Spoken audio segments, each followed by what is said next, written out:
Welcome to All the Gear But No Idea, the South Australian fishing podcast hosted by Rhodey and Diz. The boys will share their tall tales of the one that got away, as well as some regular segments they know all you fishing tragics will enjoy.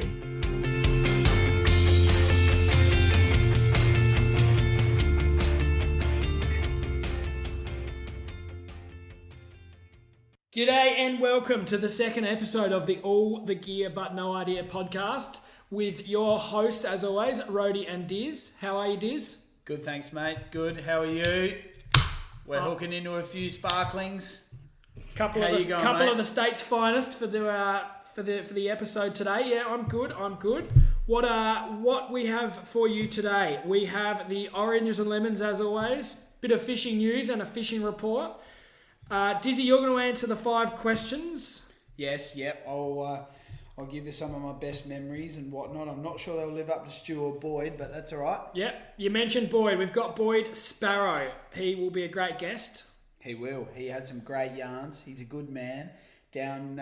Works in the Christie's Beach region, similar to myself. What a great man he was. Yep, so we'll hear from him about his win in the Wirrina Tuna comp and also his very popular vending machines that are popping up all over the state. We'll also have a bit of a weekend wrap-up from the long weekend, how we went on the fishing, and after rave reviews from last week, joke of the week will be back. Yes, I'm going to deliver some better banter than you did last week, mate, that's for sure. Guys, I want to thank you very much for all of your follows and likes on Facebook and Instagram. Really appreciate it. We're going to have some good gear coming your way. So get amongst it. Keep it going. Share with your friends. It's only going up from here, guys. All right, let's hook into oranges and lemons. Rhodey, what do you reckon? All right, my orange for the week was getting down to the southeast, bit of a dive, and a couple of cray, couple of abs with the boys. Yeah, we're going to talk about that later, so I look forward to hearing a few yarns about that. What about the lemon? And the lemon was the coronavirus. More specifically, our merchandise is delayed. Shocking news. These Chinese factories are not quite at their best, and the merch you've all been waiting for is on delay. It's not good. Not good. Yeah, well, my orange this week was yesterday. Had a few beers at the Oyster Bar. Got into a few Kilpatrick oysters. They went down an absolute treat. Ducked into the Fringe and watched a bando, man. He's a great comedy act / rapper. He's bloody really good for it. And my lemon was having to, well, except for last night, having to work all weekend, so I couldn't get out on the boat. So that was a real shame. Beautiful. Bad luck. I caught all the fish for you, so that's all good. Nothing new this weekend on that front. All right. We thought we'll ask the 5 quick questions of ourselves over the next couple of weeks so you guys can get to know us. Diz, tell us about your best fish. Well, Rhodey, the best fish by far was when we got onto the tuna off KI. That was just the day of all days. We had Hugh Sangster out there. You and I were off the north coast of KI, out bit past Stokes Bay where we stay each year, and we're going to elaborate a bit more next week in the episode when we do our KI edition. That'll be a real hoot for you guys out there. But yeah, it was a really good day. Got out there, saw some bait, dropped the lures across, started towing them around. Nothing for a good half an hour to an hour. We just kept heading further down the island, heading towards Snug Cove. Got to Western River and it was just going crazy. There were birds working everywhere. The bait were going nuts. We were just in our element, although we had no idea what we were doing. First time ever been out there. Hugh was just loving it. Like, he was frothing unbelievably. And all of a sudden, bang, your rod was on. And we were going for it. And we hooked into 2 or 3, I reckon it was that day, wasn't it? Yeah, I think we had three that first day, and I think they were all on the Samaki Pacemaker lure, so shout out to those folks. That lure did the bloody goods on that day. Yeah, the Pacemaker did really well that whole trip. They were definitely feeding on some similar sized bait that year, I reckon, so we matched. You really got to match the hatch. You do. You have to match the hatch. That's exactly right. But that was definitely my best fish. It was a really good trip and certainly good to get on the tuna there, that's for sure. What about your favourite thing about fishing, big man? Oh, mate, I'm a bit with Stu on this, that it's just pretty much everything, but certainly the highlight of the times that we spend out on the boat fishing is definitely just the banter that you can get amongst with your friends. Always plenty of time to sit there and have a few good yarns. There's always something going on. You're in the great outdoors. You can forget about everything that's going on at work and all that stuff. So it's really good to be out there on the boat. Yeah, good. I agree. What about your first fishing memory, or what got you into fishing? I reckon my first real fishing memory was when Dad and his mate Bill, we went down and launched the boats off Pondy, got out to Althorpes and just had a really cracking session on the snapper and Nanagai. We had a really good day out there, and I was even lucky enough as a real young lad. I was probably about 10 or 11 at the time, and just hooked into a big blue morwong, and it was really take and drag, and I didn't even bloody know what was going on. I was just having a great time out there. But that was certainly what got me the bug, and love that part of the world, bottom of the York Peninsula there. Can't wait to eventually get a big enough boat to be out there and smash those Althorpes again one day. Yeah, we'll certainly catch some fish once we get the new boat. Oh yeah. All right, favourite sort of fishing and why? I reckon definitely my favourite sort of fishing is whiting fishing. It's a great challenge. They are just such good eating as well. We have our good days and have our bad days, but it's really just the thrill of the chase with whiting, I reckon. You reckon that's Absolutely a bit controversial that I always outfish you on your favourite species? Loose chat, mate. Loose chat. You always bring in the red mullet. Red mullet, bring on the whiting, mate. You know that. It's true, but you normally specialise in the red mullet catching, and I just bring home the tingers, the kidney slappers. All right, what about your funniest fishing story? Well, you're a real feature in my funny fishing story, big man. We were out on the York Peninsula, fishing away, tucking into a few of Cooper's sparklings. They were really good, and we'd caught a few fish, got a few small snapper, just a few panties, and then I think it was about time to go in. It was sort of quite cool that night, and you just sort of felt like draining the main vein before we went back in, and all of a sudden I've just heard this bloody great big splash coming off the back of the boat. I didn't know whether you'd either just pulled in a big 70 or 80 centimetre snapper, but when I saw your headlight sort of ducking through the bottom down near the rocks, I realised you'd bloody fallen in. So, let that be a lesson. Don't have too many sparklings on the boat. They'll hit you for 6, as they say. I've never fallen in a river once. I was about to say, that's very rich coming from you. I seem to remember last time we were on the York Peninsula, you fell in twice while trying to look at the motor when we had some boat issues. Mate, this is my week. Anyway, let's keep moving. Good stuff. All right, well, we're going to move on today into the fishing report. So, Rhodey, where have they been biting? And what's happening around the state? Yeah, Mulloway, West Lakes and the Port River. Okay. Certainly they're putting in a lot of hours to get their rewards, but that's Mulloway fishing for you. But the fish are there for those that are putting in the hours. Blue swimmer crabs. Yeah, where are they getting them, mate?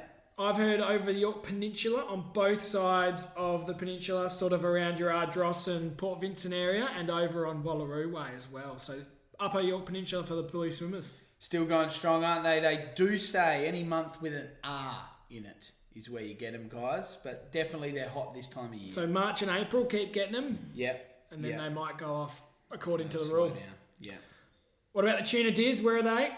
Well, they're certainly pretty consistent. I'm still hearing good reports off Victor Harbour. We obviously know Boyd's going to tell us a bit more about his Wirrina tuna comp later today. They're still getting them there. They're really getting some bigger fish down towards Port Mac. You were down that way and we're hearing some good stories, weren't you, big man? Yeah, Port Mac and just across the border into Victoria seem to be where the bigger fish are at the moment. So keep your eye out if you're down that way. Yep, I've also heard of some big fish on the Eyre Peninsula and a few Samson fish thrown in the mix for good measure. You beauty. There's rat kingfish all over the place, all over the southern coast, isn't there, Rhodey? Yeah.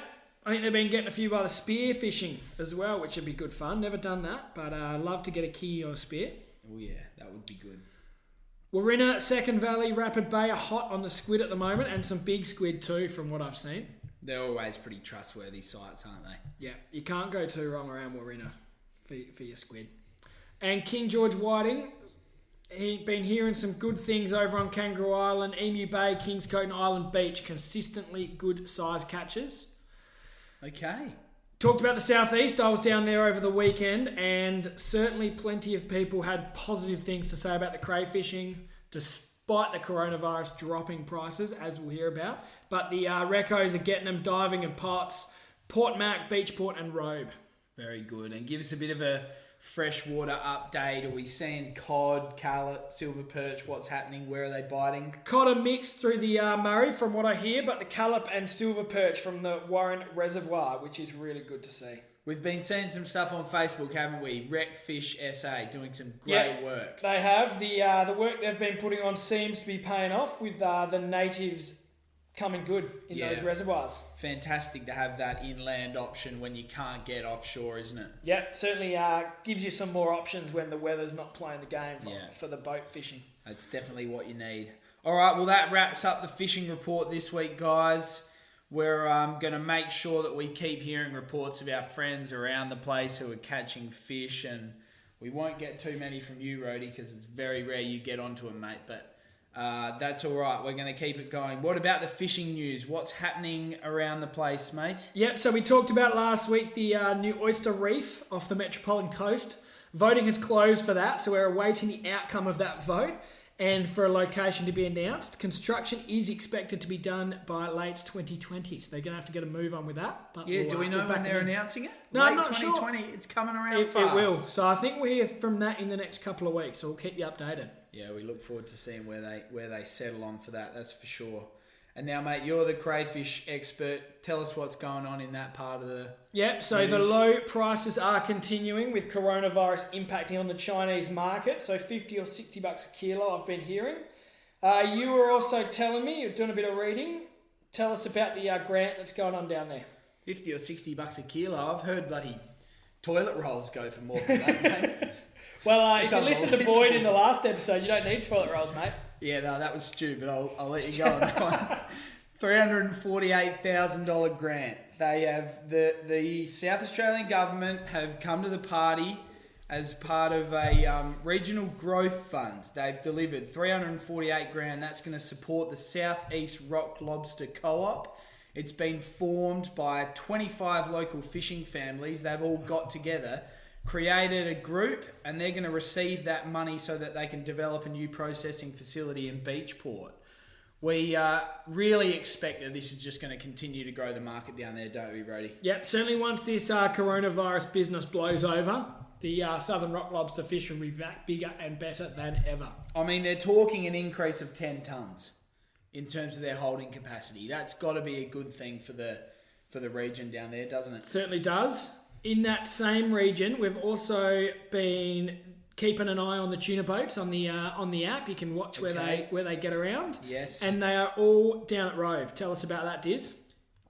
Yeah, well, they've relocated there, haven't they? Yep, they have. So they've been moving around. And they're blaming that on the seismic testing in the Great Australian Bight. So they're looking for oil grounds out there, which has been quite controversial. That is believed to have affected the tuna migration patterns. So there's not consistent enough schools out Port Lincoln Way. So the boats have come across to Robe. They're going to catch the fish, take them back to Port Lincoln to farm them. You have to wonder what that's going to do for the Port Lincoln region, don't you? If that continues. Well, yeah, it certainly will, but positive for the southeast. I was here in the supermarkets and everything down at Roadway are very happy that the fishermen are coming in and stocking up. So yeah. Where there's and the toilet paper sales, of course. I'm not sure there's any left down there, mate. We are the rest struggling. of the state's Toilet been ravaged. paper, sanitisers, masks, it's going nuts. It is going nuts. The world's going nuts. The toilet paper debacle. I've seen your stash in the shed, mate. You're one of those Nazis in the supermarket getting amongst 15 rolls, punching on with other people trying to get one bag. It's ludicrous. There is nothing wrong with some good doomsday prepping, Diz, you know that. But they are still back on topic. They are still going to drag the tuna back to Port Lincoln because there is no deep bays in the southeast. Port Lincoln has a unique combination of deep water plus protection from the weather. So that'll be an expensive journey. I reckon they'll chew a bit of fuel dragging all those tuna across. Yeah, they will. And that'll be really interesting to see what happens over the next few years with those migration patterns changing. It will be. Certainly be one to keep an eye on. That's for sure. We'll keep you updated, guys. All right, let's move on. The Brim Master, South Australia, Savage Gear, Round 1, West Lakes. What's happening? We're hearing change of dates. Yep, so it was due to be on February 16th, which was changed due to a charity event clashing at the venue down at West Lakes. So it's now March 15. They're expecting over 150 kayakers. So that'll be be a good event just around the corner to keep your eye on, guys. That'll be very good. I'm sure they'll smash them in there. We've had a few good days on the Brim down in West Lakes. Grew up down there. Yep, you're the local. I'm certainly not an expert in brim fishing by any means. Never really got into kayak fishing, but I'm sure they'll do well down there. We've seen some good photos of some big ones coming in. Certainly have. Now, that's it for the fishing news. Let's hear from Boyd. Let's hear from him, the great man. All right, welcome Boyd Sparrow, owner and operator of How's Your Tackle, vending machines and tackle and bait, and also runs the Let's Go Fishing tackle store. Boyd, welcome. Thanks, guys. Thanks for having me. Cheers for being on the show, Boyd. Looking forward to hearing your thoughts on a few things today. Rody, hit Boyd with the first of the regular questions. All right, Boyd, can you tell us about your best fish? Best fish? I'd probably say one of the best fish I've ever had was probably in the Gulf of Mexico. I caught a striped marlin. Whoa! And, that was about 160 pounds. Hell. And about 2.5 meters long. So she was not massive, but it was good fun. And it was one of the first game fish I ever caught. So it was a good start to kick it off with. Yeah, that sounds very impressive. Good fight, was it? Yeah, and I was half asleep when it took off too, so I got the jump on me, so I spent a long time trying to retrieve what it took. Yeah. I'll bet. Boyd, what about your favourite thing about fishing, mate? It's funny, up until last week I would have just said the fact that it's free and that most people can give it a crack and learn and get doing it, but I guess my favourite thing is watching people fish too. Like on the weekend, we did some fishing, and I was having just as much fun catching the fish as I was getting others onto the fish.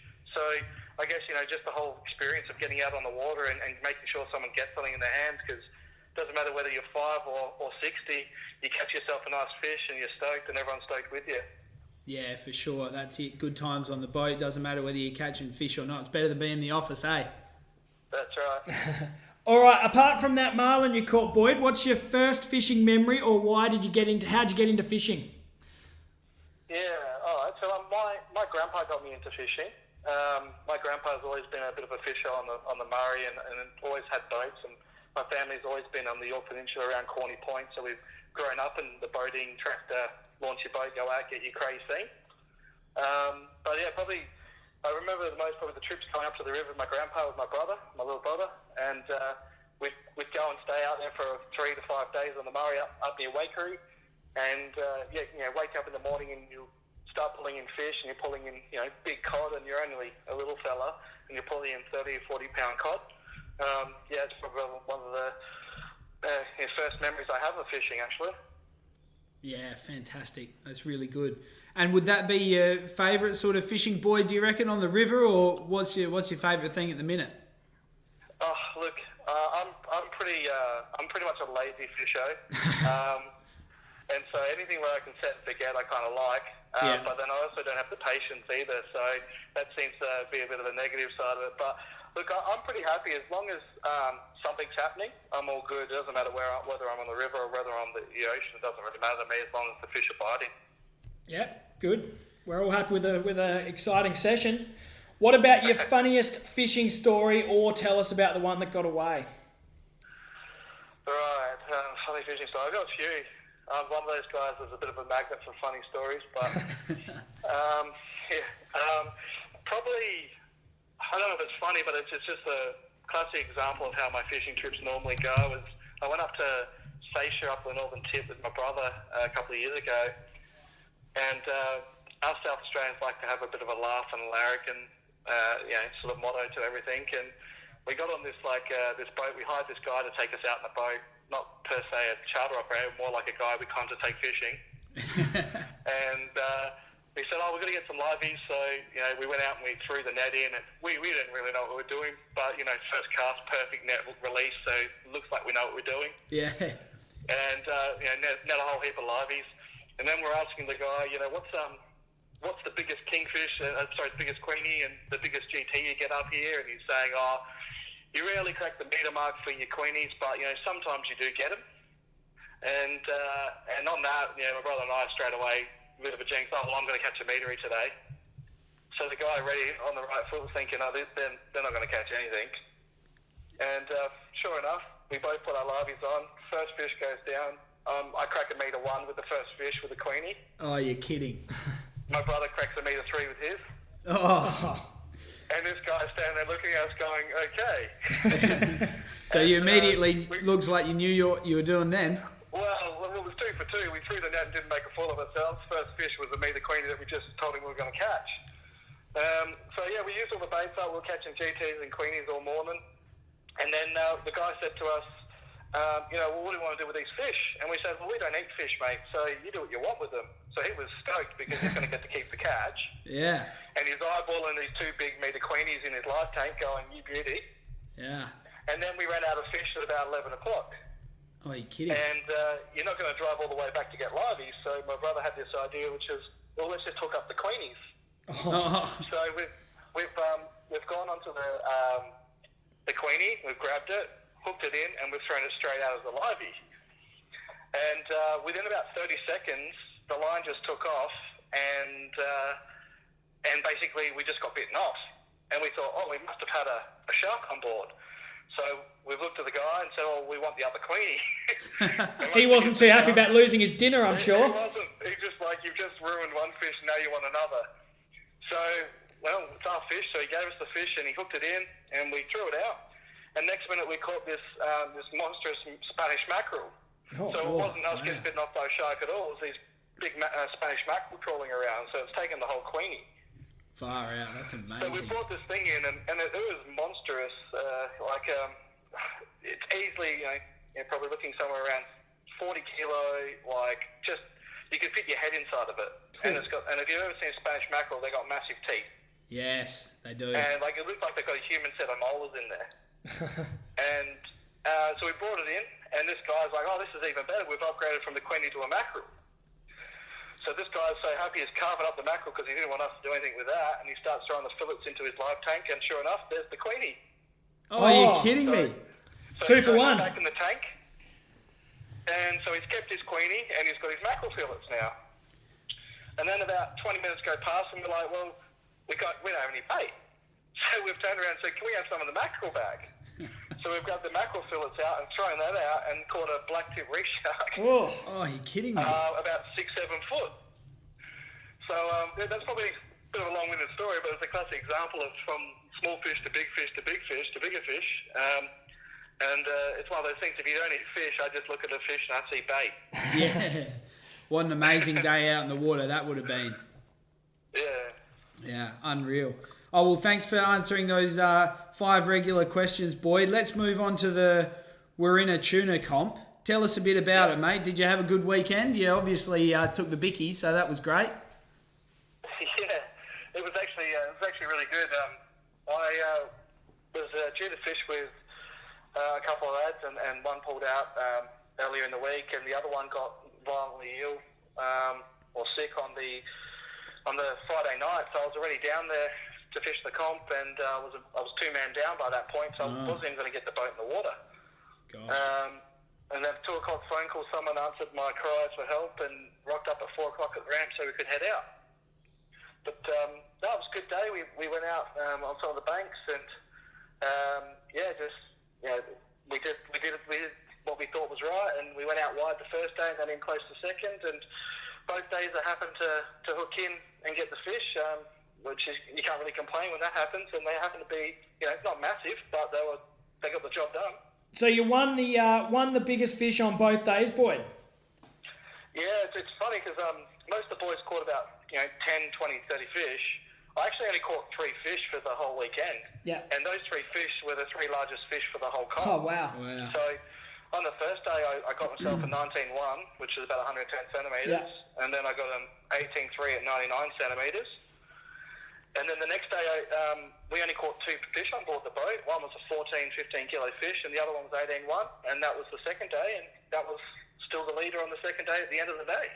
Yeah, righto. Yeah, good. And am I right in saying that Stu Ferenczi was your mate that pulled the pin? That got sick? Yeah, okay. I wasn't trying to dob anyone in, but now you're going to go down that road. Yeah, he was. He was our guest on our last episode. So good that he let someone else win something after him winning the Victor Harbour comp.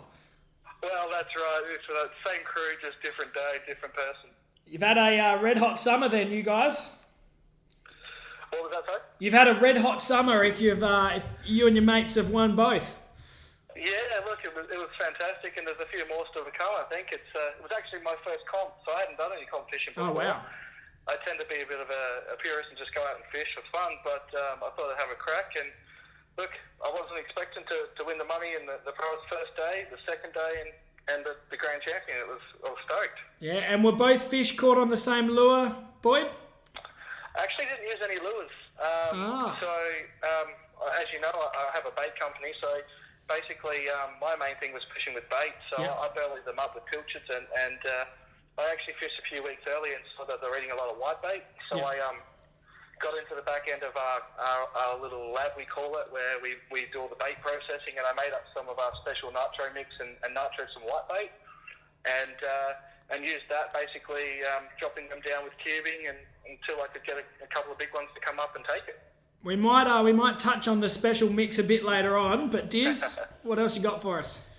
Boy, tell me, mate, was it a good fight? Stu was telling us last week the best way to catch him is by cubing him up. It was a good first run. Yeah, look, mate, I thought I'd got a new outfit that I wanted to try out, so I had a little Rapala 5000, and I had an Akuma Delta, and they're not big fish rods. They're a bit of fun rods, but as soon as it hit it, I knew I was in for a fight because he took half the spool in about 10 seconds. I really had to work the fish.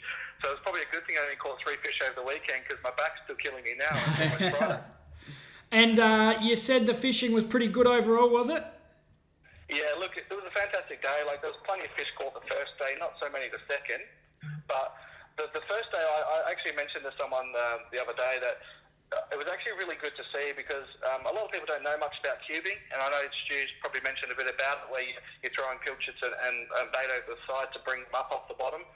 But when you have those sort of conditions, you don't want a lot of disturbance, you don't want a lot of boats running their engines, you don't want a lot of boats running over the ground. And to see, be 60-something Ks out offshore and have 20 boats out there and all cooperating and fish on either side of everyone's boat, and sharing tips and hints and those sorts of things was actually fantastic to see. You don't really see it that often these days.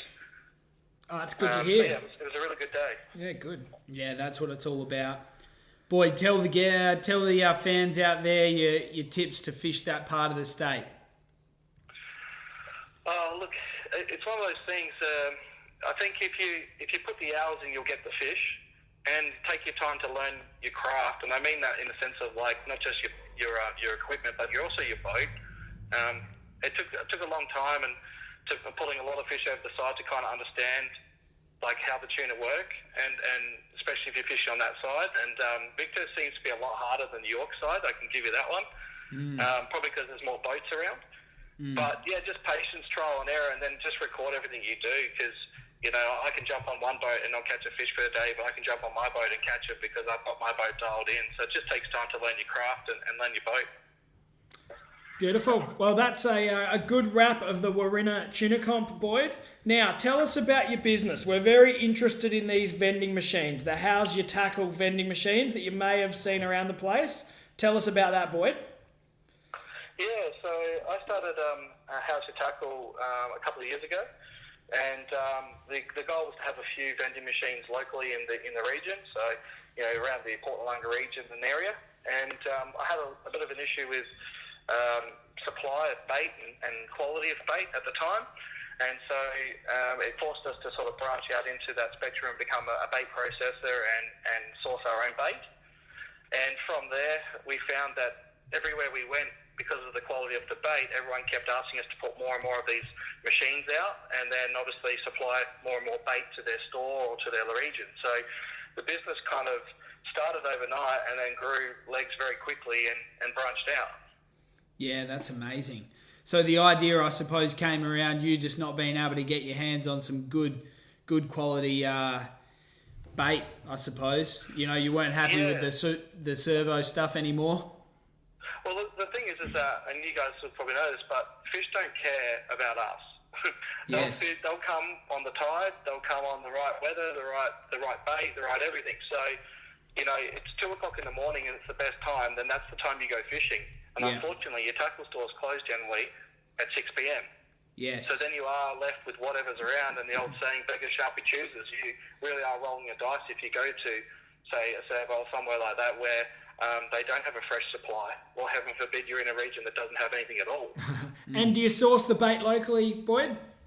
Yeah, so like 85% of the product comes from South Australia. So, you know, whether it be the pippies or cockles from Goolwa, whether it be the pilchards from Port Lincoln, squid from Port Lincoln, and if it's not in SA, then we go out to, you know, Queensland, WA, Victoria next, and very rarely do we bring something in from overseas, and that's just a species that is from overseas. Yes, yeah. And what about, Boyd, what's your most successful vending machine you've got? Which one turns over the most stock? Look, it's actually changes seasonally. Yeah. So, like in winter, your Portalunga jetty is pretty popular because your salmon are running, and it just gets absolutely decimated.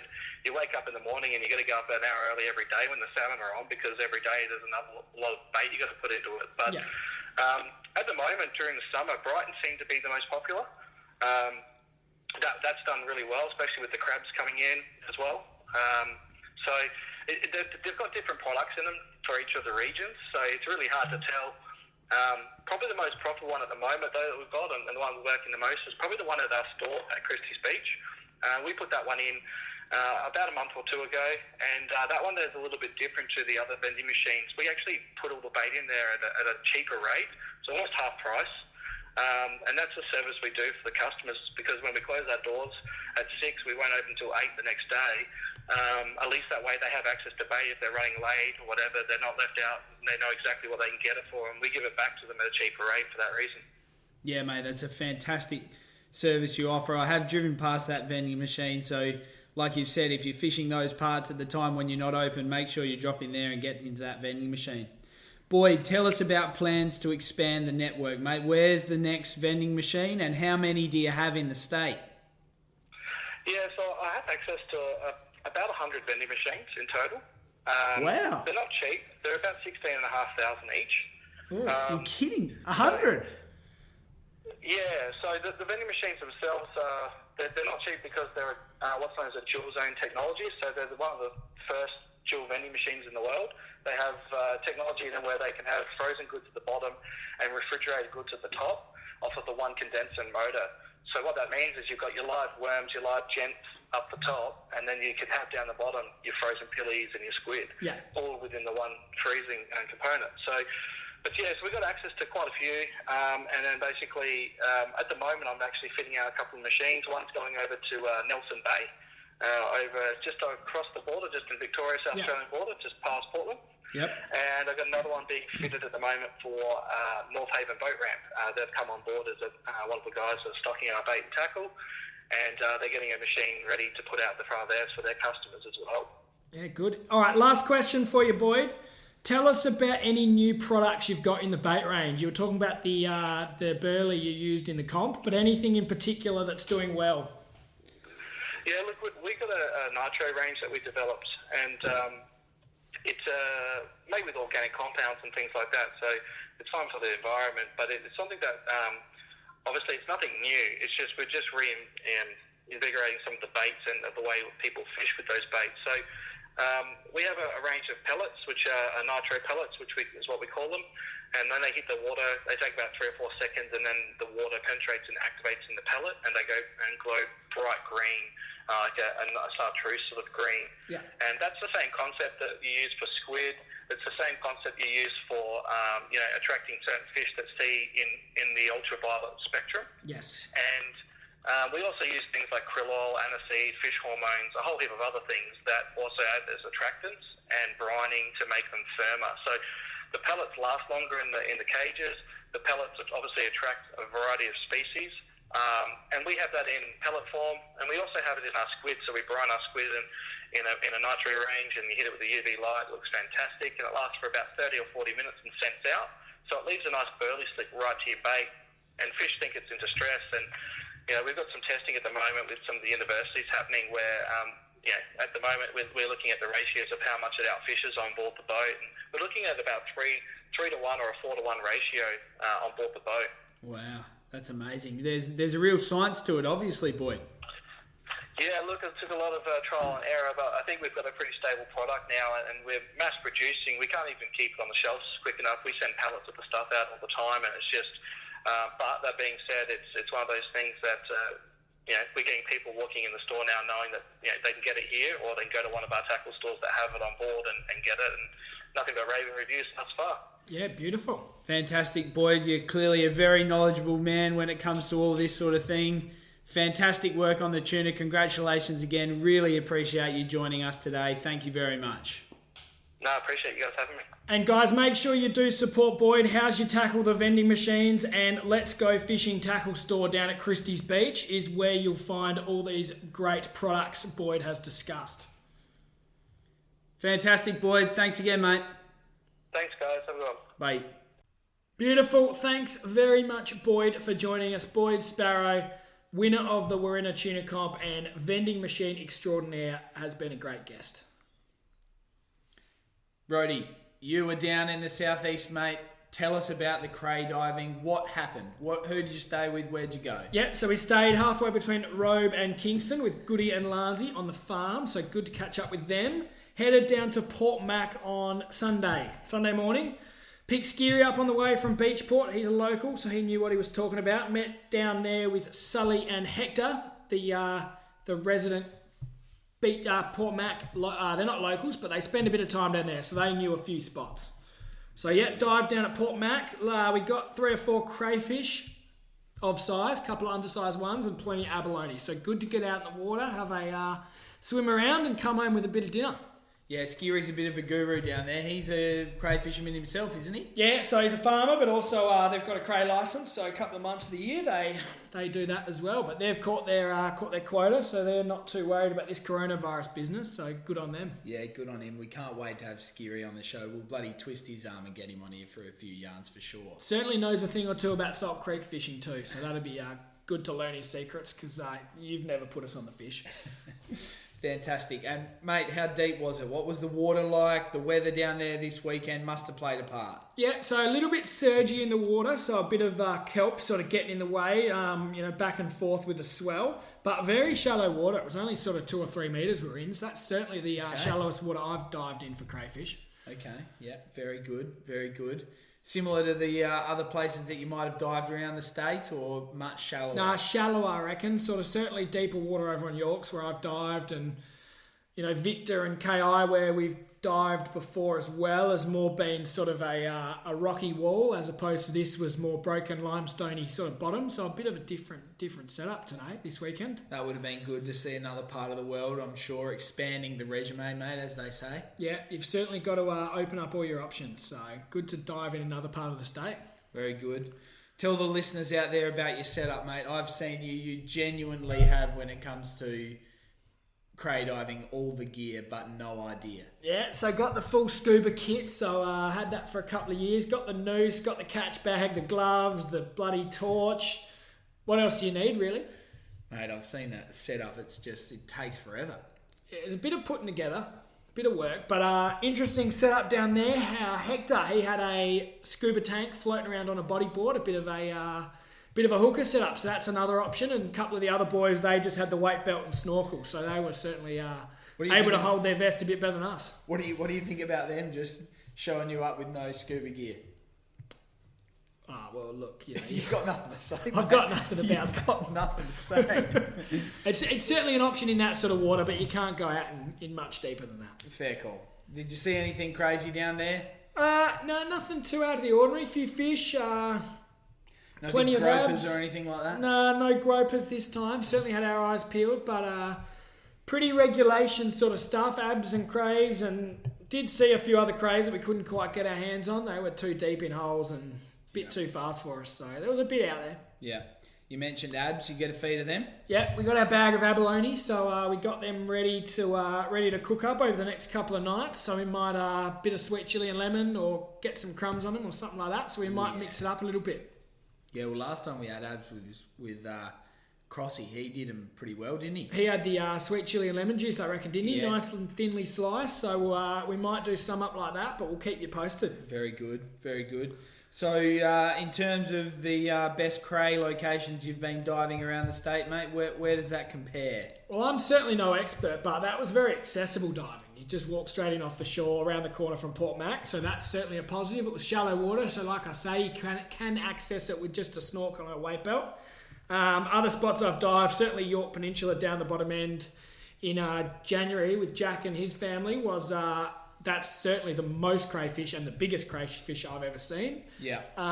Diving on KI is also great fun, particularly where we stay, where you can literally walk out from the front door and about 100 metres around the corner on the cliffs, you get a feed, so that's good fun as well. Yes. And done a little bit of diving off Victor, but probably minimal success compared to the rest of them. Yes. Yeah, no, well, we're definitely going to fill the listeners in there on the KI edition next week.